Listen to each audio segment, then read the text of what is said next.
The fluorescent lights in Martinez and Associates hummed their usual monotonous tune. But today, they seemed to pulse in rhythm with my racing heart. I've been coming to this law office for 3 months now, ever since the accident that had turned my life inside out. And every single time, the same thing happened. Sarah Martinez would touch my hand to reassure me, and I would tremble. "You're shaking again," she said softly that Tuesday afternoon, her fingers still resting on my wrist. Her touch was professional, concerned, the kind of gesture any good attorney might make to calm a nervous client. But there was nothing professional about the way my body responded to it. "Only when you're near," I heard myself say, and immediately wanted to dissolve into the gray carpet beneath my feet. Sarah's hazel eyes widened slightly, and for a moment, we both sat frozen in her corner office. The divorce papers I'd been signing scattered across her mahogany desk like casualties of war. Outside her window, Seattle's spring rain painted the glass in rivulets that caught the afternoon light. She withdrew her hand slowly, and I felt the absence like a physical ache. "Mirror," she began, her voice carefully measured in that way lawyers have of choosing every word with precision. "I think we should—" "I'm sorry," I interrupted, heat flooding my cheeks. "That was inappropriate. You're my attorney, and I'm a mess right now. The divorce, the accident, everything. Please forget I said that."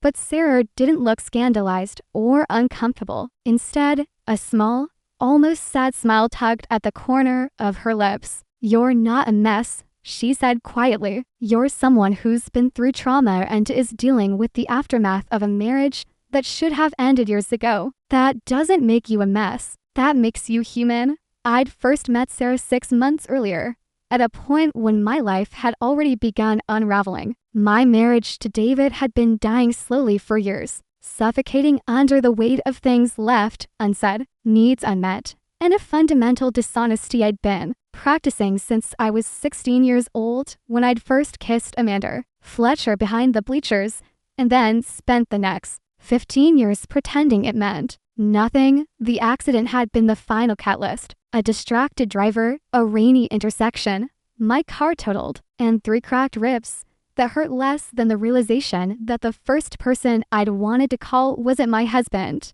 but a woman I barely knew, a lawyer I'd met once at a charity gala, whose laugh had stayed with me for weeks afterward. "I should go," I said, starting to gather the papers with hands that still trembled. "I'll sign these at home and bring them back." "Mirror, wait." Sarah's voice stopped me. Could I take you to dinner? Not as your attorney. I'll refer your case to my partner, Elena. She's excellent. And this will all be finalized within the month anyway. But as someone who would very much like to take you to dinner, my heart performed acrobatics. "Are you asking me on a date? Is that completely insane?" Sarah stood, and for the first time since I'd known her, she looked uncertain. Sarah Martinez, who commanded courtrooms with her presence, who'd never lost a case in her 8-year career, was nervous. "You've been through so much, and the last thing you probably need is—" "Yes," I said, "someone complicating things even more. And I completely understand if—" "Wait, yes, I would like to have dinner with you, very much." The smile that spread across Sarah's face was like sunrise, and I felt something inside my chest that had been locked tight for years finally, tentatively, begin to open. We went to a small Italian restaurant in Capitol Hill, the kind of place with candles and wine bottles and pictures of the Amalfi Coast on the walls. Sarah had changed out of her power suit into jeans and a green sweater that made her eyes look more gold than brown. I'd gone home to change 3 times, finally settling on a simple black dress that my best friend Jamie had once said made me look like I had my life together, even when I absolutely didn't. "Tell me something," Sarah said after we'd ordered, twirling her wine glass between her fingers. "Something that has nothing to do with your divorce, or the accident, or any of the legal mess. Tell me something about Mirror that I don't know." I thought for a moment. I wanted to be a marine biologist when I was a kid. I was obsessed with octopuses. The plural is octopuses, not octopi, which I will defend to my dying breath. I loved that they could change color and shape, that they were so intelligent and adaptable that they could transform themselves completely to survive. Sarah's expression softened. Did you study marine biology? No, I studied accounting because it was practical, because my parents thought it was sensible, because David was getting his MBA, and we'd make a good power couple. I took a sip of wine. I've worked at the same firm for 12 years, and I don't think I've enjoyed a single day of it. It's not too late. You know, Sarah said, to become whoever you want to be, says the successful lawyer who probably always knew exactly what she wanted. Sarah left, and the sound wrapped around me like warmth. You'd be surprised. I spent the first 25 years of my life trying to be someone I wasn't. Dated men I didn't love because that's what was expected. Wore heels when I hated them. Kept my hair long because my mother said it was more feminine. She ran a hand through her shoulder-length bob. Coming out was the hardest and best thing I ever did. My breath caught. How old were you? 26. Late bloomer by some standards. But my family is traditional Mexican Catholic, and I was terrified of disappointing them. Turns out they loved me anyway. Though it took my upweller a couple of years to stop asking when I was going to find a nice boy and give her bisnietos, great-grandchildren. I translated softly. I'd taken Spanish in high school and college, though I rarely used it. Your accent is good, Sarah noted. I spent a semester in Barcelona during college. It was the freest I've ever felt. The memory surfaced unexpectedly walking through Park Gal at sunset with Claire, a girl from my program who'd kissed me one night under Gaudi's mosaics, and then pretended it never happened when we got back to the States. I'd never told anyone about Clara. Not David, not Jamie, not my therapist. I think I've spent most of my life feeling like an octopus trying to blend into the wrong environment. Sarah reached across the table and took my hand. And this time I didn't shake. Then maybe it's time to find the right environment, or create it yourself. We talked through dinner and dessert, through 2 more glasses of wine and countless cups of coffee. Sarah told me about growing up in Yakima, about her 2 younger brothers who both still live near their parents, about her journey from public defender to private practice. I told her about my sister who lived in Portland, about my complicated relationship with my mother, about the pottery class I'd taken once and loved, but never went back to because David said it was a waste of money. David sounds like he was a waste of money, Sarah said dryly, and I laughed so hard I snorted wine, which made us both laugh harder. Odd it was past midnight when we finally left the restaurant. Stepping out into the cool Seattle night, the rain had stopped, and the streets gleamed with reflected neon and streetlights. I don't want this to end, I admitted as we stood by my car. It doesn't have to. Sarah stepped closer, and I could smell her perfume, something subtle, with notes of bergamot and cedar. Unless you need it to. If this is too much, too soon. I kissed her. It wasn't tentative or uncertain like the kisses I'd shared with confused college girls who were experimenting. It wasn't obligatory like the kisses what David had become, mechanical gestures we performed because married people were supposed to kiss. It was everything I'd been holding back for 32 years, every suppressed desire and denied truth and locked away piece of myself, all of it pouring into that single moment of connection. When we broke apart, Sarah was smiling. So, definitely not too soon. Definitely not. Good. Because I've wanted to do that since the first time you walk into my office wearing that blue blazer and looking both terrified and determined, which, by the way, is incredibly attractive. We stood there in the parking lot for another 20 minutes, kissing like teenagers, until a group of people leaving a nearby bar whistled and cheered, and we broke apart, laughing. Come home with me, Sarah said, and it wasn't a question or a demand, but an invitation, soft and full of possibility. I shouldn't, I said, even as every cell in my body screamed yes. I'm still technically married, and you were my lawyer until about 6 hours ago, and this is all happening so fast. You're right, Sarah said immediately. I'm sorry, I shouldn't have, but I want to, I continued. God, I want to. I need to do this right. I've spent so long doing everything wrong, living a lie, being dishonest with everyone, including myself. I need this, whatever this is, to be honest and real. Sarah cupped my face in her hands. Then let's be honest and real. I like you, mirror. I want to see where this goes. And I'm willing to wait until you're ready, really ready for whatever comes next. We can go slow, slow. I repeated. I don't think I've ever done anything slow in my life. I jumped into college, into marriage, into a career, all without stopping to think if they were what I actually wanted. Then maybe it's time to learn. Sarah kissed me again, softly. Have breakfast with me tomorrow, and lunch next week, and dinner the week after that. Let's build something real. The next 3 months were a revelation. Sarah kept her word about going slow, though the chemistry between us made slow feel like torture sometimes. We went on dates, museums, and hiking trails, bookstores, and concerts. She came to my new apartment. I'd moved out of the house I'd shared with David and helped me unpack boxes, discovering that I'd been hoarding art supplies for years, sketchbooks and paints and clay I'd never used.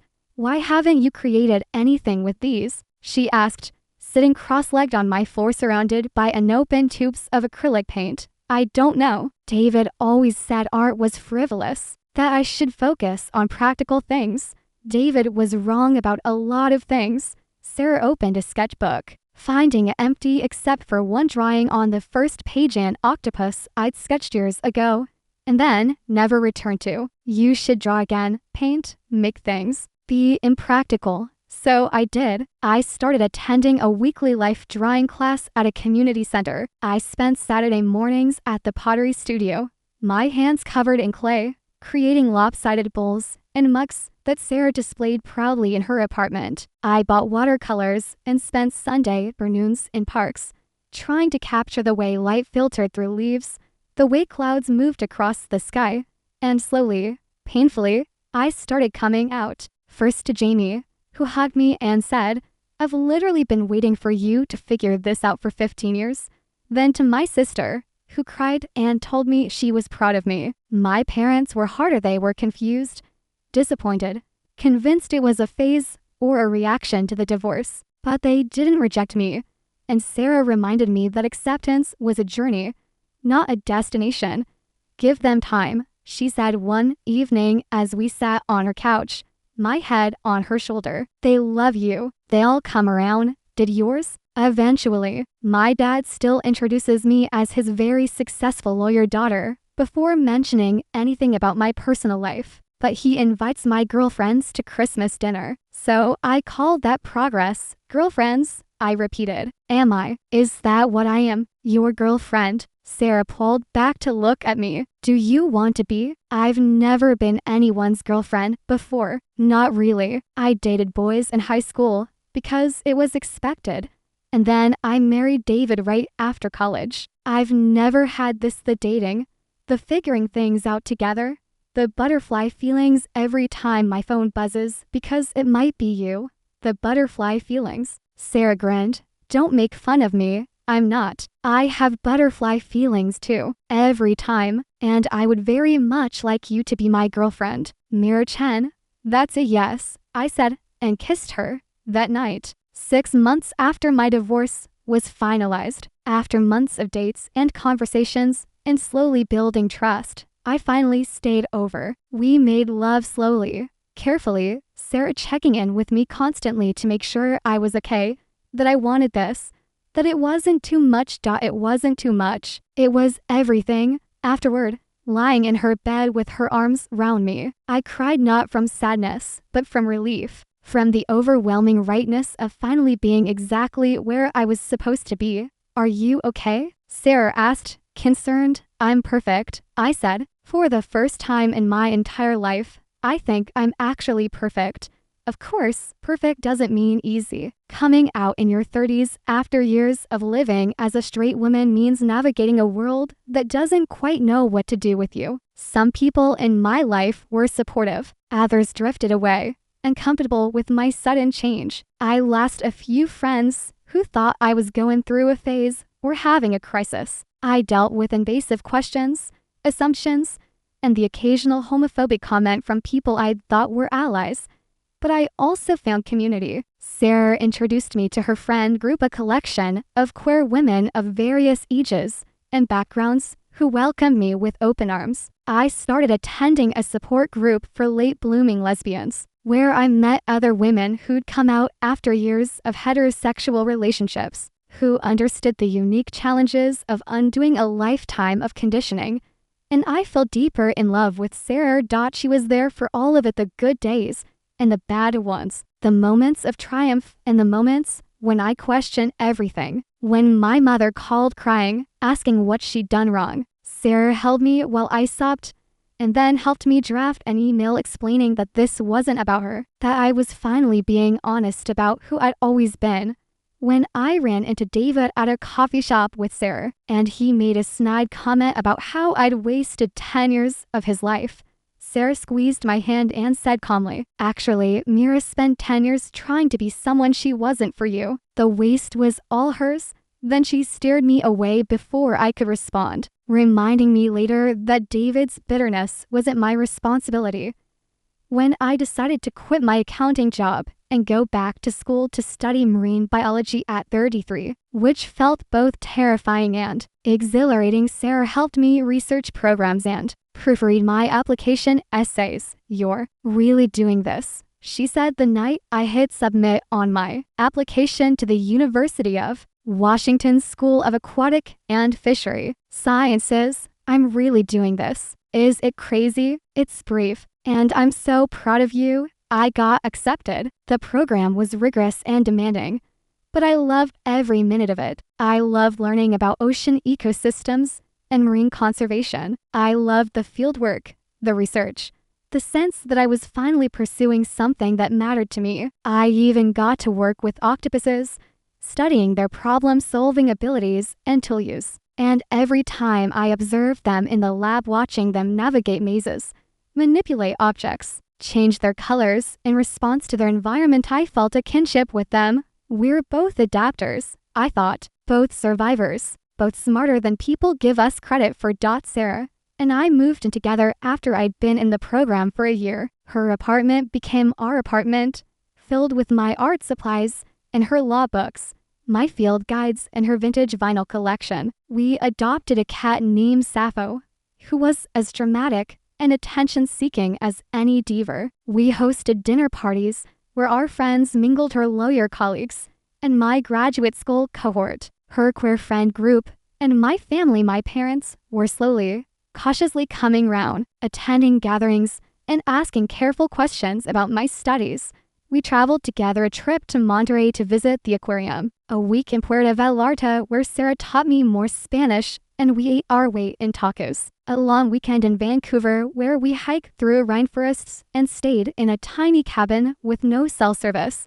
And through it all, I kept creating. I painted octopuses in various mediums: watercolor, acrylic, mixed media. I sculpted them from clay. I filled sketchbook after sketchbook with drawings of their tentacles, their intelligent eyes, their incredible ability to transform. Sarah bought me an elaborate set of oil paints for my birthday, and I started working on a large canvas and underwater scene featuring an octopus mid-transformation, its body rippling with color changes. "It's you," Sarah said when she saw it, and I realized she was right. It was me, a self-portrait of sorts, capturing the moment of change, the beauty and transformation. 2 years after our first date, Sarah proposed. She did it at the Seattle Aquarium, in front of the giant Pacific octopus exhibit. She'd arranged it with the staff somehow, and there was a small crowd watching as she got down on one knee and pulled out a ring, a simple platinum band with a small sapphire. "My favorite stone, Mira Chen," she said, her voice wavering slightly with emotion. "You are the bravest, most creative, most extraordinary person I've ever met. You transformed your entire life because you refuse to keep living a lie. You inspire me every single day, and I would be honored if you would let me spend the rest of my life with you, supporting your transformations, celebrating your victories, and loving every version of you that emerges. Will you marry me?" I said yes through tears, and the crowd applauded, and the octopus in the tank behind us seemed to pulse with color as if celebrating too. We got married 6 months later in a ceremony that was everything my wedding to David hadn't been. Small, intimate, authentic. We held it at a botanical garden, surrounded by our closest friends and family. My parents came, and while my father was still somewhat uncomfortable, my mother hugged Sarah and called her Major, which made Sarah cry. Jamie was my maid of honor. Sarah's brother Miguel was her best man. We wrote our own vows, and I promised to always be honest with her and with myself, to keep transforming and growing, to love her through all of life's changes. She promised to be my anchor when I needed stability and my compass when I needed direction, to support every version of me that emerged, to love me through every transformation. At the reception, we had an octopus-shaped cake courtesy of a baker friend who specialized in unusual requests, and Sarah gave a toast that made everyone laugh and cry. To my wife, she said, raising her glass, who taught me that it's never too late to become who you were always meant to be, who showed me that courage and the absence of fear, but the decision to move forward despite it, and who reminds me every day that love, real, honest, transformative love, is worth waiting for, worth fighting for, worth everything. Now, 3 years after that first dinner, I'm finishing my PhD in marine biology, specializing in cephalopod cognition. I have a job lined up at a marine research facility. My relationship with my parents has improved to the point where they're planning to visit us next month, and my mother keeps asking about grandchildren, which Sarah and I are considering through IVF. I still create art. My octopus paintings have been featured in a local gallery, and I've sold several pieces. I still attend weekly pottery classes, and our apartment is full of my increasingly less lopsided creations. I still have moments of doubt and fear, days when the years I spent living inauthentically feel like a waste, when I wish I'd figured things out sooner. But Sarah reminds me that my journey is my own, that I arrived exactly when I was supposed to, that every experience, even the painful one, shaped who I am. Besides, she said last night as we lay in bed, suffocating between us, if you'd figured things out earlier, you might not have walked into my office that day. And then where would we be? Separately, I said, living half lives. Exactly. So I'm grateful for the path that led you to me, even if parts of it were hard.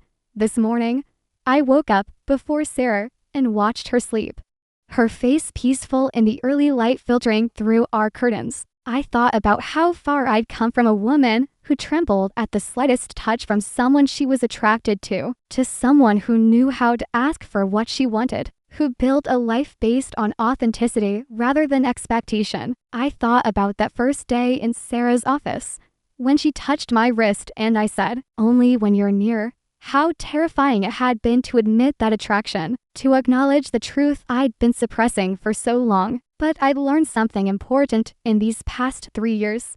The truth, no matter how scary, is always better than the lie. Living authentically, even when it's difficult, is always better than living a life designed by others' expectations. I am an octopus who finally found the right environment. And in that environment, I don't need to camouflage. I can be exactly who I am: vibrant, colorful, complex, and constantly evolving. Sarah stirred, opening her eyes and smiling when she saw me watching her. "Morning," she murmured, reaching for my hand. I took it without trembling. "Morning, love." And in that simple exchange, in the warmth of her hand, the comfort of our shared space, the life we'd built together was everything I'd ever needed, everything I'd been looking for without knowing it, everything I'd finally found when I stopped hiding and started being honest about who I really was. The lightning had struck twice, once when I met Sarah, and again when I found myself, and I was grateful every single day for both. The phone call came on a Tuesday morning in October, 3 years into our marriage. I was in the lab, observing a particularly clever octopus named Artemis navigate a puzzle box, when my phone buzzed with my mother's ringtone. "Mirror," she said, her voice tight with emotion. "It's your father." My heart dropped. "What happened?" "He had a heart attack. We're at Swedish Medical Center. Can you come?" I was there within 30 minutes.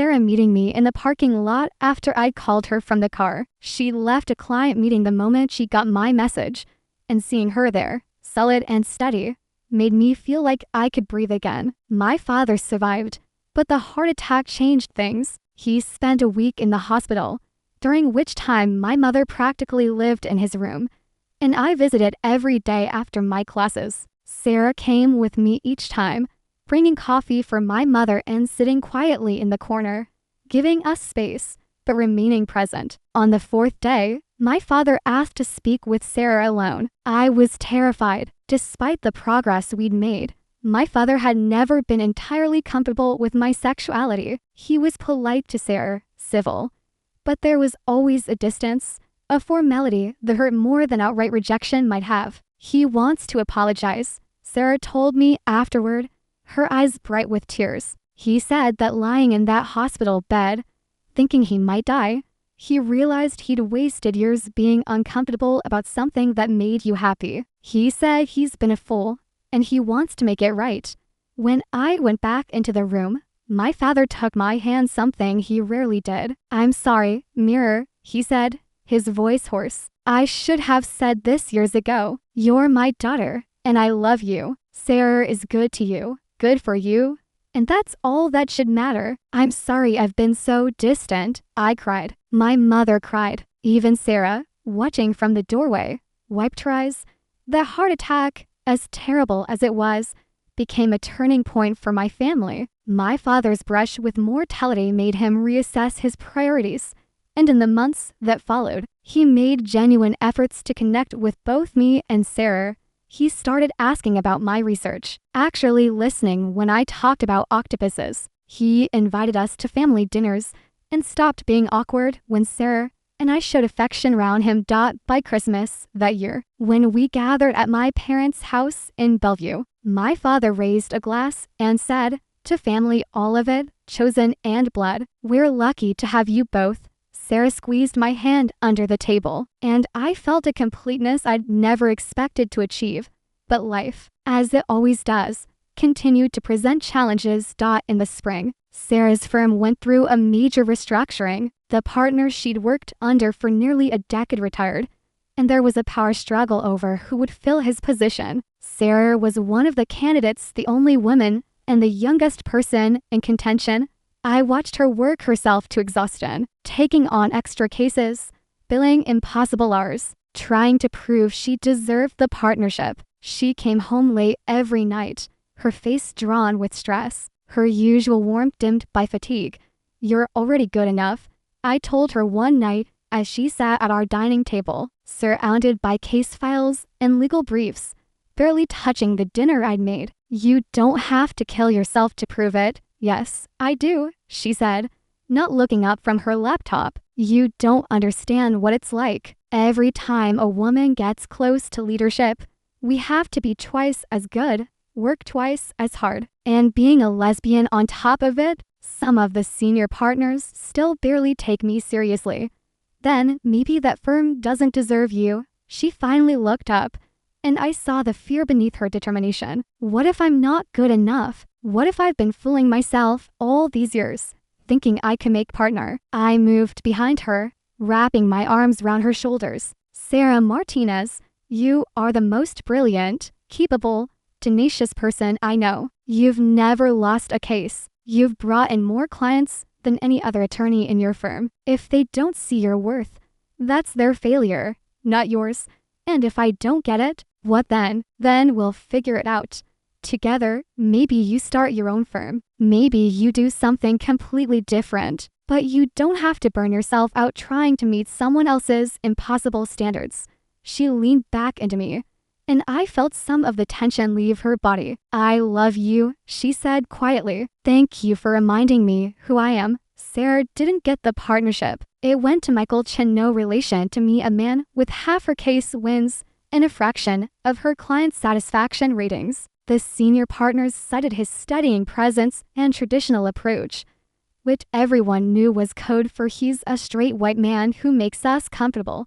Sarah was devastated. She came home the day they announced the decision and cried for hours. I held her, brought her tea, let her rage about the injustice of it all, I worked so hard, she said, her voice raw. I gave them everything, and it still wasn't enough. It wasn't about being enough, I said. It was about them being too small to see what they had. Over the next few weeks, Sarah spiraled. She questioned everything: her career choices, her capabilities, whether she'd wasted years at a firm that would never truly value her. She stopped sleeping well, barely ate, moved through our apartment like a ghost.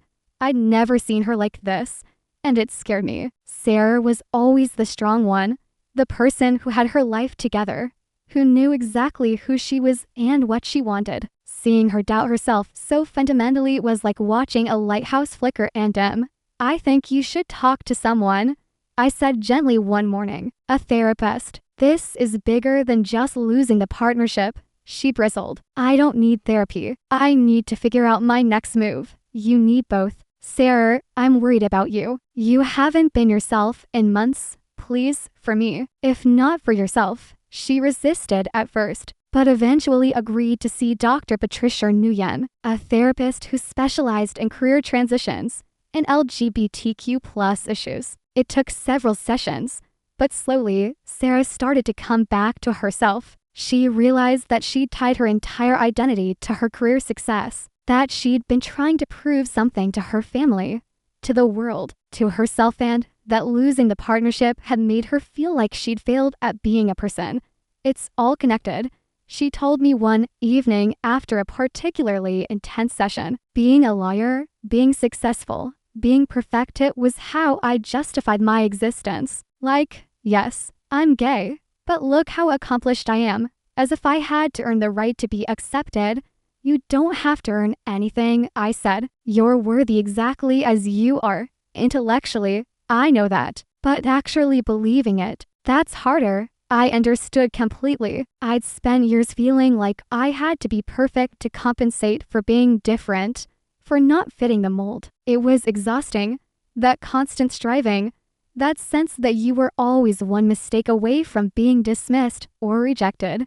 We're both recovering perfectionists, I said. Maybe we should start a support group. Sarah laughed, really laughed for the first time in weeks. The Recovering Perfectionists Club. Meetings every Tuesday. Attendance is optional because we're trying to be okay with not doing everything. And there's no agenda, because having an agenda is too organized. Perfect. That conversation marked a turning point. Sarah continued therapy, and I joined her for a few couples sessions where we talked about supporting each other through failures and setbacks, about not placing our worth in external achievements, about building a life based on joy rather than accomplishment. And then Sarah did something I never expected. She quit her job. I've been offered a position, she told me one evening, at Northwest Legal Aid. It's a nonprofit that provides free legal services to low-income families. The pay is about half what I make now, but the work is meaningful. I'd be helping people who really need it, not just wealthy clients going through divorce or corporations navigating lawsuits. That sounds incredible, I said, but are you sure? That's a big pay cut, I'm sure. I've been chasing prestige and money my whole career, trying to prove something. I want to do work that matters. Besides, we'll be fine financially. You'll have your job at the research facility soon, and we don't need as much as I thought we did. She was right. We'd been living on her salary while I was in school, but we'd never been extravagant. We had savings, a reasonable apartment, a life that didn't require a massive income to sustain. Then you should do it, I said. I'm proud of you. Sarah started at Northwest Legal Aid in June, and the change in her was immediate. She came home tired, but fulfilled, telling me stories about the families she was helping: domestic violence survivors escaping abusive partners, immigrants navigating the legal system, parents fighting for custody of their children. She worked long hours, but the exhaustion was different now. It wasn't the depleting fatigue of trying to impress people who didn't value her. It was the satisfying tiredness of doing work that mattered. I should have done this years ago, she said one night as we lay in bed. I can't believe I wasted so much time trying to make partner at a firm that didn't deserve my energy. It wasn't wasted, I said. You learned a lot. You built skills. And you had to go through all of that to get here. Nothing is wasted if it teaches you something. She turned to look at me. When did you become so wise? I had a good teacher, I said, kissing her forehead. While Sarah was finding new purpose in her career, I was facing my own challenges. My dissertation research was at a critical stage, and I was under immense pressure to publish my findings. The academic world, I was learning, could be just as cutthroat as corporate law. My advisor, Dr. Richard Holbrook, was a brilliant marine biologist, but a difficult person. He was demanding, dismissive of ideas that didn't align with his own, and had a reputation for taking credit for his graduate students' work. I'd heard the warnings, but had been so excited to work with him that I ignored them. That was a mistake. My research focused on octopus cognition, specifically their ability to plan for the future, trait previously thought to be unique to humans and a few other species. I designed an elegant series of experiments that demonstrated octopuses could anticipate future needs and adjust their behavior accordingly. The results were groundbreaking. When I showed Dr. Holbrook my data, he was enthusiastic. This is excellent work. Mirror, we should publish immediately. I'll write the paper. You can be second author. Second author. On my own research, I'd prefer to write it, I said carefully. Since it's my project, Dr. Holbrook's expression hardened. You're still a student. You lack the experience and credibility to be first author on something this significant. Don't worry, I'll make sure you're acknowledged. I left his office feeling sick. I knew what he was doing. It was a common tactic. Advisors stealing their students' work. But knowing it was common didn't make it less wrong. I told Sarah that night, expecting her to be angry on my behalf. Instead, she was calm and methodical. Lawyer Sarah, the one who could see 5 moves ahead. Document everything, she said. Every email, every conversation, every piece of data. Make sure you have proof that this is your work. Then we'll figure out the next steps. Over the next week, I compiled evidence. Emails showing I'd proposed the research question. Lab notebooks documenting my experimental design. Data files with my name on them. Drafts of my literature review. I built an irrefutable case that this was my work, my project, my discovery. Then I requested a meeting with Dr. Holbrook and the department chair, Dr. Eleanor Reeves. It was one of the hardest things I'd ever done. Confronting my advisor with Dr. Reeves present, Dr. Holbrook was furious, called me ungrateful and entitled, but I had documentation. And Dr. Reeves, who I'd learned had her own history of being undermined as a woman in science, sided with me. The work is clearly Mira's, she said firmly. She should be first author. Dr. Holbrook, you can be second author for your advisory role. But this is her research. I published my first paper with my name first. It appeared in Nature Communications, one of the top journals in the field. The response from the scientific community was overwhelmingly positive. I was invited to present at conferences, interviewed for academic positions, mentioned in articles about emerging researchers in marine biology. But my relationship with Dr. Holbrook was destroyed. He made the rest of my dissertation process as difficult as possible, questioning every choice, criticizing every draft, scheduling my committee meetings at impossible times. Other graduate students warned me that I'd made an enemy, that Dr. Holbrook could ruin my career with a few well-placed negative words. I didn't care. I was tired of shrinking myself to make powerful men comfortable. I'd spent too many years being quiet, being accommodating, trying not to make waves. This research mattered, and I'd be damned if I let someone steal it from me. Sarah was my rock through all of it. She accompanied me to my dissertation defense, sitting in the back row, giving me strength. When Dr. Holbrook asked hostile questions clearly designed to make me fail, I answered them calmly and thoroughly. Drawing on everything I'd learned, I passed. Dr. Reeves pulled me aside afterward and said, "You're going to be a force in this field. Dr. Chen, don't let anyone dim your light." Dr. Chen, I was Dr. Chen now, The job at Pacific Marine Research came through a month later, a postdoctoral position studying cephalopod cognition and welfare, with the possibility of transitioning to a permanent research scientist role. It was exactly what I wanted, at a facility known for its ethical treatment of marine life and groundbreaking research. On my first day, I stood in the octopus observation room, watching a giant Pacific octopus named Circe explore her enriched environment, and felt a profound sense of belonging. This was where I was meant to be. This was the life I was meant to live. That evening, Sarah and I celebrated with champagne and takeout from our favorite Thai restaurant. To Dr. Mir Chen, Sarah toasted, marine biologist, octopus whisperer, my incredible wife who stood up to a bully and claimed her own work. To Sarah Martinez, I countered, the best lawyer I know, champion of the underdog, the love of my life who reminds me every day that I'm strong enough to fight my own battles. We clinked glasses, and Sappho me out indignantly from the couch, clearly feeling left out. And to Sappho, Sarah added, our dramatic feline overlord, without whom our lives would be much quieter and significantly less covered in cat hair.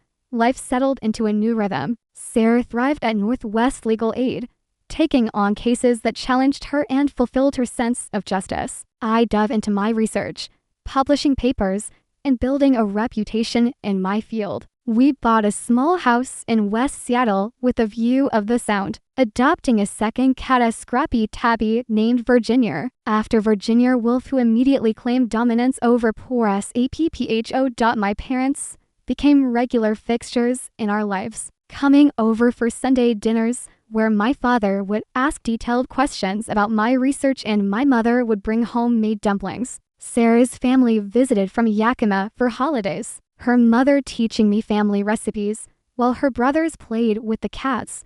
We built community hosting game nights and dinner parties, joining a women's hiking group, volunteering at the local LGBTQ+ center. We created traditions, Saturday morning farmers market trips, Wednesday movie nights, annual camping trips to the Olympic Peninsula.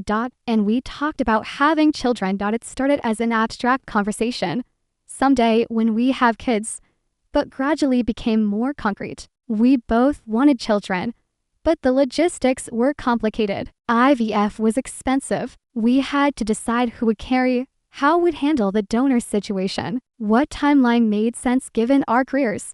I want to carry, I said one evening as we sat on our back porch, watching the sunset over the water. Is that okay? Of course it's okay, Sarah said. Why wouldn't it be? I don't know. I spent so many years thinking I'd never have this, never have a wife I loved, a life that felt authentic, the possibility of building a family on my own terms. I want to experience pregnancy. If I can, then we'll make it happen. Sarah took my hand. We'll figure out the finances, find a good doctor, navigate the whole process together. We started IVF the following spring. It was harder than I anticipated. The hormone shots, the doctor's appointments, the emotional roller coaster of hope and disappointment. The first cycle didn't take, neither did the second. By the third, I was exhausted and starting to wonder if my body would cooperate. Maybe this isn't meant to be, I said after the second failed cycle, lying on our couch feeling depleted. Or maybe it just needs more time, Sarah said gently. We knew this might take multiple attempts. We can take a break if you need to.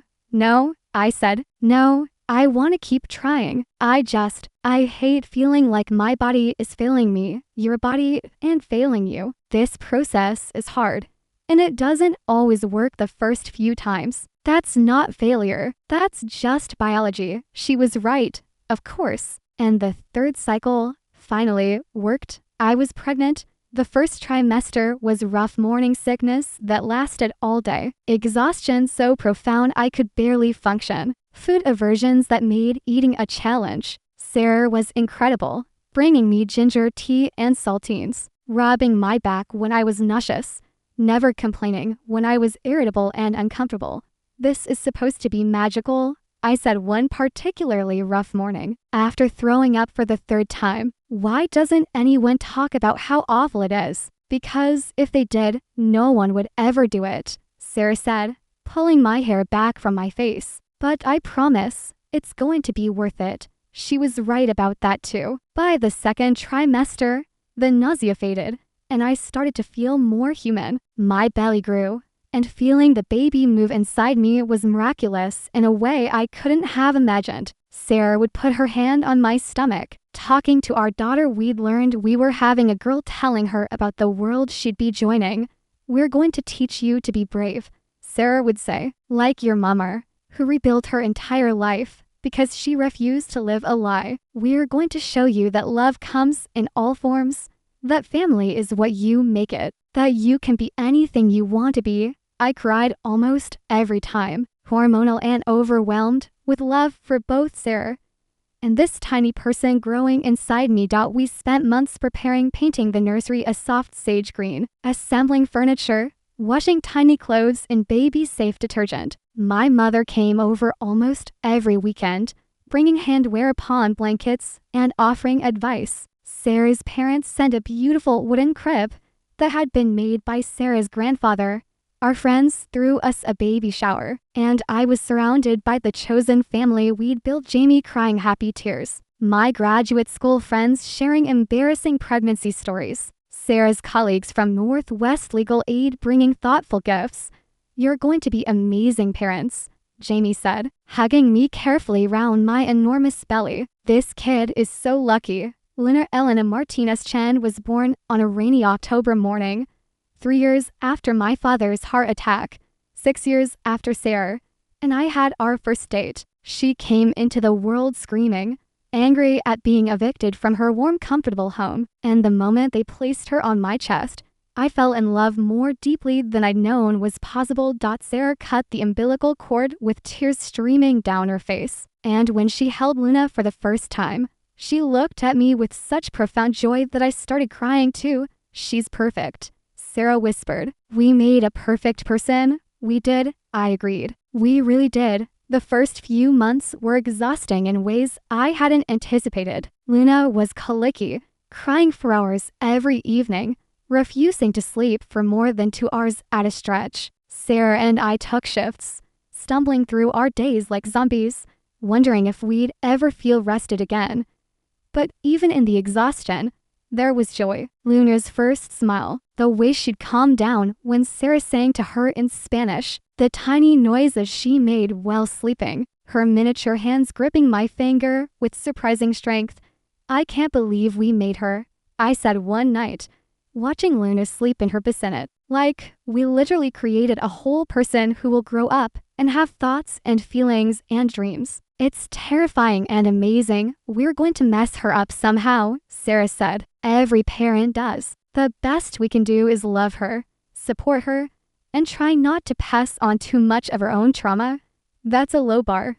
Welcome to parenting. We found our rhythm gradually. Sarah went back to work after 3 months, and I took parental leave for 6. We hired a nanny, Maria, who Luna adored. We figured out bedtime routines and feeding schedules. We learned to survive on less sleep and lower standards of cleanliness, and we watched Luna grow. She was curious and bold, reaching for everything, putting everything in her mouth, determined to explore every inch of her environment. She looked like both of us somehow, my dark hair and Sarah's hazel eyes, my tendency toward introversion and Sarah's outgoing warmth. "She's perfect," my mother said during one visit, holding her granddaughter with the ease of experience. "You're doing a wonderful job," coming from my mother, who'd questioned so much about my choices. Those words meant everything. Luna's first birthday party was a chaotic, joyful affair. Family and friends crammed into our small house. Luna covered in frosted cake,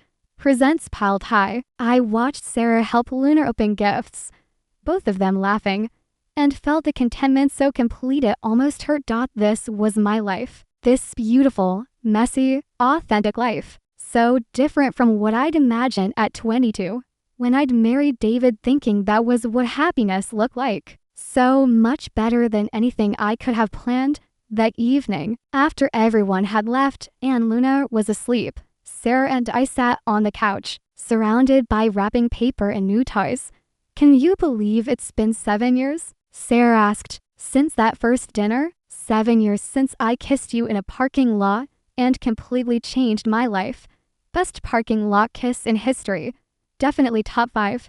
I teased. Sarah pulled me close. I love our life. Mirror, I love everything we've built together. I love that we're teaching Luna about authenticity and courage. I love that we're creating a family based on honesty and love rather than expectation. I love it too, I said. Even the hard parts, especially the hard parts, because they taught us how strong we are. We sat there in comfortable silence, and I thought about the woman I'd been in Sarah's office that first day, shaking, uncertain, terrified of my own truth, and the woman I'd become, confident, honest, living a life that felt real. I'd transformed, like the octopuses I studied, changed my colors, my shape, my entire environment, adapted to survive and, eventually, to thrive, and I was still transforming, still growing, still learning who I could be. That was the beauty of authenticity. It wasn't a destination, but a continuous journey, a constant process of becoming.